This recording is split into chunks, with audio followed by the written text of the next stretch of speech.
अस्सलाम वालेकुम, मैं हूं आबिद अंदलीम। नाजरीन, बहुत बड़ी खबर रात के सुप्रीम कोर्ट से। सुप्रीम कोर्ट ने खड़का दिया इलेक्शन कमीशन को। एक नोटिस जारी हुआ है। उस नोटिस की तफसील क्या है और जो जजेस का इख्तिलाफ था, बहरहाल बिल आखिर वो रंग ले आया। जस्टिस मुनीब अख्तर साहब का जो एतराज़ था कि एतराज़ उनका यही था कि हमें एक मुनासिब ऑर्डर जारी करना होगा, और बिल आखिर वो मुनासिब ऑर्डर जारी हो गया। अब जो उसकी डिटेल्स आ रही हैं वो बड़ी इंटरेस्टिंग है। रात के एक ऑर्डर जारी हुआ सुप्रीम कोर्ट से।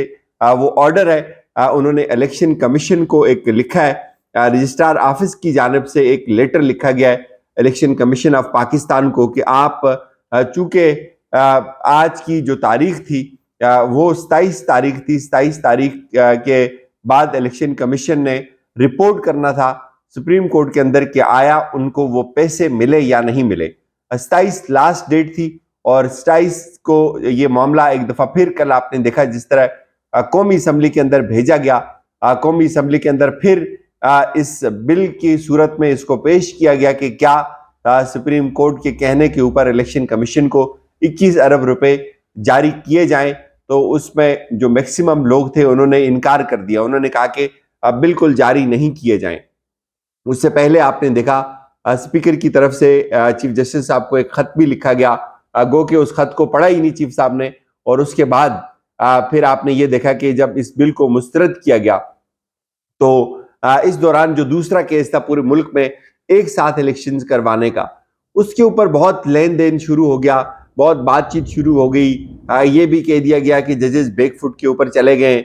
ये भी कह दिया गया कि जजेस ने आपको तीसरा रास्ता निकाल दिया। और बहुत सारे जो एक्सपर्ट हैं, जो तरीके इंसाफ के हामी समझे जाते हैं, तज्जियाकार और वकला, वो भी बड़े परेशान नजर आए कि ये क्या कर दिया सुप्रीम कोर्ट ने। लेकिन हम आपको ये बताते रहे कि ये जो केस है ये एक अलग मामला है। ये पूरे मुल्क में एक साथ इलेक्शन का मामला है, और जो दूसरा मामला है वो सिर्फ पंजाब का मामला है। और पंजाब के मामले में चीफ जस्टिस ने एक बड़ा फर्म स्टैंड लिया हुआ है, एक दो टोक मौक़िफ़ है।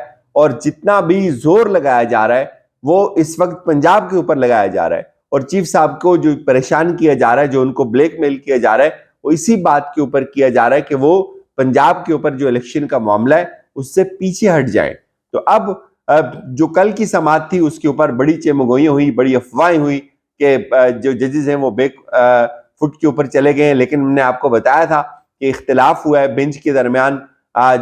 दो जजेस का मौक़िफ़ है कि ऑर्डर जारी होने चाहिए। सुप्रीम कोर्ट अब जिस मकाम के ऊपर चीजों को लेकर आ गई हुई है, जिस तरह से पूरी कौम की नजरें सुप्रीम कोर्ट के पीछे हैं, एक आस बंधी हुई है कौम की, और पूरे मुल्क को इलेक्शंस चाहिए ताकि ये जो क्योस है, ये जो गैर यकीनी सूरत हाल है, ये खत्म हो। तो उसके लिए जो बेहतर ऑप्शन था वो यही था कि सुप्रीम कोर्ट की तरफ से इलेक्शन का हुक्म आए। तो इसलिए जो जस्टिस इजाजुल एहसन और जस्टिस मुनीब अख्तर साहब हैं वो बज़िद है इस चीज के ऊपर कि हमें पंचायत की तरफ नहीं जाना चाहिए, हमें कोई भी ऐसा रास्ता इख्तियार नहीं करना चाहिए जो कानून से बाहर हो।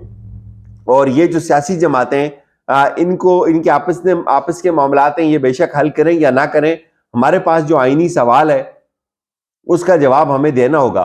वो सवाल ये कि इलेक्शंस 90 रोज के अंदर अगर नहीं होते तो उसके ऊपर किस किस की कन्विक्शन करनी है, सुप्रीम कोर्ट को अपना ऑर्डर खुद अमल दरामद करवाना होगा। ये मौक़िफ़ है जस्टिस मुनीब अख्तर और जस्टिस इजाजुल एहसन साहब का। और जस्टिस उमर अता बंदियाल साहब इस सब में ये समझते हैं कि हमें जो दूसरी सियासी जमातें हैं, जो दूसरे सियासी फरीक़ैन हैं, उनको मौका देना चाहिए, वो अपने मसाइल खुद बैठ कर हल करें।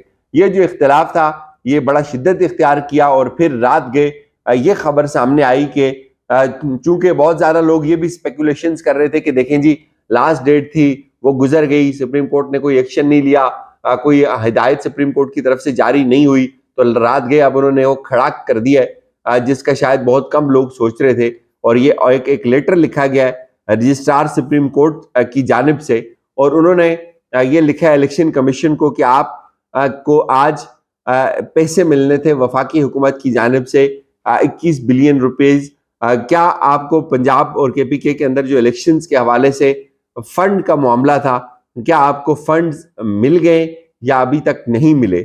और उन्होंने उनको ये कहा कि एक मुख्तसर लेटर है 1 पेज का, और उसके ऊपर उन्होंने लिखा है कि जो पेशरफ्त है इलेक्शन कमीशन کہ جو حکام ہیں ان کو مطلع کیا جا رہا ہے کہ کل تک وہ تمام یعنی کہ آج جمعے تک جمعے کی نماز تک وہ تمام جو رپورٹ ہے وہ رپورٹ کی صورت میں سپریم کورٹ کے رجسٹرار آفس میں جمع کروائی جائے کہ کیا ان کو فنڈ ملے یا نہیں ملے. اب کیا ہوگا؟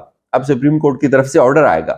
اب جب ظاہر ہے الیکشن کمیشن یہ کہے گا جی کہ ہم نے انتخابی نشان بھی الاٹ کر دیے تھے, ہم نے باقی جو ضروری چیزیں وہ بھی کر دی تھی, لیکن ہمیں فنڈز نہیں ملے, تو اس کے بعد اصل کھیل شروع ہوگا. یعنی کہ سپریم کورٹ کا اصل امتحان, یہ جسٹس بندیال کا بھی اصل امتحان آج شروع ہو رہا ہے. جس طرح سے وہ یہ جو فنڈز کا معاملہ ہے یہ حل نہیں ہوا, اور سپریم کورٹ کی طرف سے اب بتایا یہ جا رہا ہے کہ جو حکام ہیں وہ یہ بتا رہے ہیں کہ اب جو آخری جو معرکہ ہے وہ شروع ہو رہا ہے, اور اس کے اوپر جو میری اطلاعات ہیں وہ یہی ہیں کہ سپریم کورٹ جو ہے وہ سیاستدانوں کو سزا نہیں دے گی, بہرحال وہ اپنے آرڈرز کو 191 کے ذریعے امپلیمنٹ کروا سکتی ہے, اور ان کے پاس بہت سارے آپشنز ہیں, بہت سارے قانونی راستے موجود ہیں کہ کس طرح سپریم کورٹ کی ایڈ میں باقی جتنے بھی ریاستی ادارے ہیں وہ پابند ہیں سپریم کورٹ کے حکم کے اوپر عمل درآمد کرنے کے. اور یہ ایک بڑی انٹرسٹنگ صورتحال ہے. تو اس میں کل یعنی آج کے دن جب آپ یہ ویڈیو دیکھ رہے ہوں گے تو آج کے دن بہت امپورٹنٹ ہوگا, چونکہ آج جو الیکشن کمیشن کے حکام جب رپورٹ لے کے آئیں گے تو غالب امکان ہے اسی دن اسی ٹائم ہی جب یہ رپورٹ سپریم کورٹ کے اندر آئے گی تو کل 4-5 بجے تک یہ جو آرڈرز ہیں سپریم کورٹ کی جانب سے یہ جاری ہو سکتے ہیں, اور یہ بڑا خوفناک تصادم ہو سکتا ہے, بڑا خوفناک قسم کا آرڈر سپریم کورٹ دے سکتی ہے, چونکہ سپریم کورٹ کی جو ججز ہیں اب دیکھیں یہ فائنل سٹیج ہے, پیسے نہیں ملے, یہ دوسری نہیں یہ تیسری دفعہ سپریم کورٹ کے حکم کی خلاف ورزی ہو رہی ہے. اب یہ نہیں ہو سکتا کہ عمر عطا بنیال صاحب نے جس طرح کا ایک موقف پہلے اپنایا ہوا ہے وہ اس سے پیچھے ہٹیں یا اس میں کوئی لچک مزید پیدا کریں. جتنی لچک پیدا کرنی تھی وہ کر دی ہے, سپریم کورٹ نے حکم دیا, وہ فنڈز ایلوکیٹ ہو گئے, اور اس حکم کے اندر یہ بھی لکھا ہوا تھا کہ اس کے اوپر کوئی مزید تکلف کرنے کی یا مزید کارروائی کرنے کی ضرورت نہیں ہے, اس کو ہی فائنل آرڈر سمجھا جائے اور اس کے بعد پارلیمنٹ سے منظوری لی جائے. لیکن ظاہر ہے پارلیمنٹ سے منظوری نہیں ہوئی اور وہ فنڈ ابھی تک ٹرانسفر نہیں ہوئے, تو اب سپریم کورٹ کھڑکائے گی, ان کے پاس کوئی اور راستہ موجود نہیں ہے. اگر وہ اس کے باوجود بھی کسی تیسرے راستے کی طرف جائیں گے تو بہت زیادہ انگلیاں اٹھیں گی, بہت زیادہ شور مچے گا, اور ہمارے جو سورسز ہیں وہ یہی بتا رہے ہیں کہ جسٹس بندیال اب مزید آگے جا سکتے ہیں, وہ مزید پیچھے نہیں آ سکتے. انہوں نے یہ ٹائم دیا ہے, جو کل آپ نے دیکھا جو ہوا, جو مذاکرات کی بات ہوئی, لوگوں کو کہا کہ آپس میں بیٹھیں, تو بیسیکلی انہوں نے ٹائم دیا سیاسی جماعتوں کو, اور ان کو بینچ کے اندر بھی اختلاف ہے. 2 ججز یہ کہتے ہیں کہ بھائی ہم نے آرڈر جاری کرنے اور ہم نے اس کے اوپر مزید کوئی اور بات چیت نہیں کرنی. تو لیٹس سی کیا ہوتا ہے. اجازت دیجیے, اپنا خیال رکھیے گا. خدا حافظ.